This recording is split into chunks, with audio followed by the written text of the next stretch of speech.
Hello, welcome back to my channel. My name is Jackie. For those of you who are new here, this channel is all about food. It's all about growing a little bit yourself. It's about buying it as close to the producer as we can.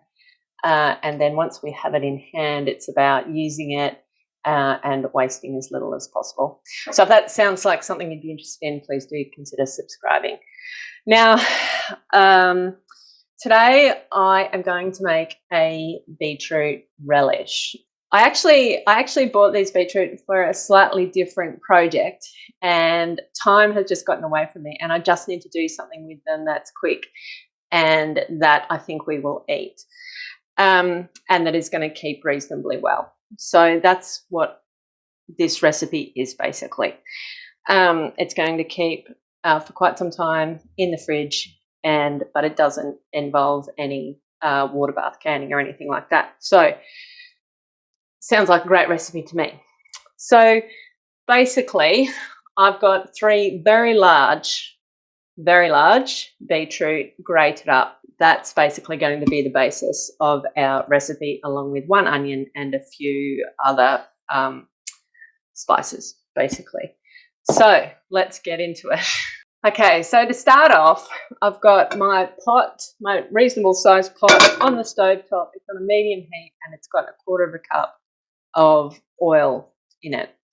My onions.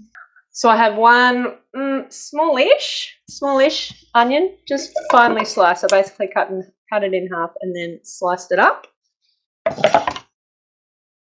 And I'm just going to let that soften.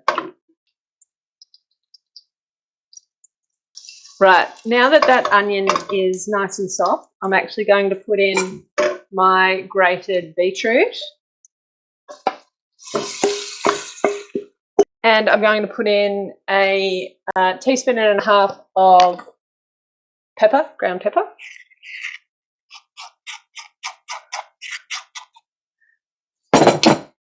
Um, 2 to 3 teaspoons of ginger. Now, ginger, I actually I grow that intermittently, and I actually have quite a store of it in my freezer. So whenever I need some ginger, I just get a knob of it out of the freezer and just grate it up.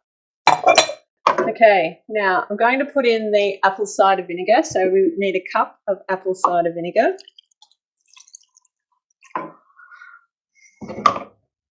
Half a cup of sugar. And a teaspoon of salt. Now, what I'm going to be doing is waiting for that sugar to dissolve, and then I'm actually going to let it simmer for 20 minutes. The reason I put that apple cider vinegar in so quickly was because I could see that the ginger was kind of staying in a lump and wasn't actually mixing properly through the beetroot. And so I just wanted to get some more liquid in there more quickly. Okay, so that has been 20 minutes. That is done. It is lovely. It's just a really fresh flavour that I really enjoy. What I'm going to do now, I'm going to turn that off and I'm going to let that cool just a touch, and then I'm going to put it straight into some jars. I'm actually going to share some of this with some friends, but yeah, I'm going to keep a bit of a stock of this in the fridge. So highly recommend that recipe. Now, I am trying to run out the door because I have to pick up my boyfriend Kindy, but I want to take a jar of this with me because I'm going to see some friends there, and I want to give them a jar of it. So I'm going to fill a jar, and I just thought I'd show you that archaic process that I run in my kitchen. Okay, so I recycle jars. So these are still a bit warm, the jars, I mean, from being washed. So I'm just spooning it in. I have a funnel, but of course the mouth of it is far too big for these particular size jars. Okay, so that is my beetroot relish. Highly recommend. Tell me down below what you do with any beetroot that you really need to use up. I'd love to hear. Thanks so much. See you soon.